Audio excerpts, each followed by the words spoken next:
Selamat siang teman-teman, perkenalkan nama saya Frans Aditya Jaya Silitonga. Saya dari 4 PMI 2, NPM saya 201012726108. Saya dari Manajemen Informatika Pagi. Di sini saya akan menjelaskan tentang kajian pustaka. Kajian pustaka. Kajian pustaka adalah seluruh bahan bacaan yang mungkin pernah dibaca dan dianalisis baik yang sudah dipublikasikan maupun sebagai koleksi pribadi. Kajian pustaka sering dikaitkan dengan kerangka teori atau landasan teori. Kajian pustaka adalah bahan-bahan bacaan secara khusus berkaitan dengan objek penelitian yang dikaji. Proses pencarian. Pada bagian kajian pustaka dipaparkan dengan tujuan untuk mencari tahu lebih dalam tentang penelitian yang menjadi fokus kita dengan literatur yang ada. Selanjutnya kita masuk ke sudah diketahui. Topik penelitian yang sudah diketahui atau dalam artian telah dikaji sebelum maka dapat dijadikan sumber referensi. Untuk dijadikan sebagai sumber referensi tentunya haruslah diketahui bagaimana memperoleh informasi mengenai sumber tersebut. Belum diketahui. Topik penelitian yang baru atau objek kajiannya belum diteliti sebelumnya maka menjadi tantangan tersendiri bagi peneliti tersebut untuk mengelola informasi yang ada yang terkait. Manfaat dan fungsi kajian pustaka. Beberapa poin penting mengapa kita harus membaca literatur yang sudah eksis adalah karena kita perlu mengetahui. Yang pertama, apa yang sudah diketahui tentang topik yang akan kita teliti. Yang kedua, apa konsep dari teori yang sudah dipublikasikan dalam membahas topik penelitian yang akan kita lakukan. Yang ketiga, apa metode penelitian yang sudah pernah diterapkan dalam mengkaji topik tersebut. Yang kelima, jika ada, apa saja temuan penelitian yang saling bertolak belakang. Yang keenam, siapa saja peneliti yang sudah pernah melakukan penelitian terkait yang akan kita teliti.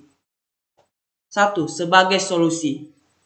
Dengan adanya kajian pustaka, maka kerangka berpikir menjadi jelas sehingga solusi dari permasalahan yang ditemukan berdasarkan hasil pengkajian dari berbagai literatur tersebut.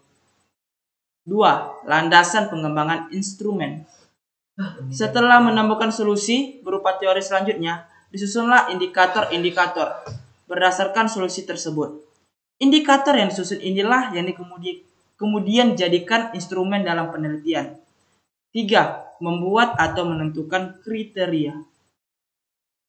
Dalam membuat dan menentukan kriteria, dengan dimulai pembentukan pernyataan terlebih dahulu. Kriteria yang dimaksud seperti keberhasilan atau kegagalan. Saran bagi program tersebut diidentifikasi, kemudian dibuat kesimpulan sesuai dengan teori atau tidak. 4. Memverifikasi hasil penelitian. Yang dimaksud sebagai perbandingan hasil penelitian yang telah kita lakukan dengan penelitian sebelumnya, sehingga diperoleh kesimpulan-kesimpulan yang menjadi hasil dari verifikasi tersebut. Selanjutnya kita masuk ke macam-macam. 1. Kajian pustaka, penelitian kuantitatif. Sebagai seperangkat gagasan kontrak atau variabel yang saling berhubungan dengan berariosiasi dengan proposisi atau hipotesis yang memerinci hubungan antara variabel. Yang kedua, kajian pustaka, penelitian kualitatif. Dalam berbagai macam penelitian kualitatif, para peneliti menggunakan teori dalam peneliti untuk tujuan-tujuan yang berbeda. Yang ketiga, kajian pustaka atau campuran. Teori dalam penelitian metode campuran ini bisa diterapkan secara deduktif, misalnya dengan pengujian atau verifikasi teori kuantitatif secara induktif. Keempat, kajian pustaka teori normatif. Cocok untuk penelitian ilmu sosial yang terbatas pada mempelajari apa yang dapat diuji secara empiris. Kita masuk ke sumber kajian pustaka. Yang pertama, jurnal penelitian. Dalam jurnal ini beberapa hasil penelitian terpilih diterbitkan sehingga dapat digunakan sebagai acuan bagi perkembangan ilmu pengetahuan yang baru. Yang kedua, buku merupakan sumber informasi yang sangat penting karena sebagai bidang ilmu yang erat kaitannya dengan penelitian. Yang ketiga, surat kabar dan majalah. Media cetak ini merupakan sumber pustaka yang cukup baik dan mudah diperoleh di mana-mana. Yang keempat, internet. Kemajuan teknologi membawa dampak yang sangat signifikan di bidang informasi. Para peneliti dapat langsung mengakses internet dan mendapatkan informasi yang diinginkan dan cepat. Kita selanjutnya masuk ke penyusunan kajian pustaka.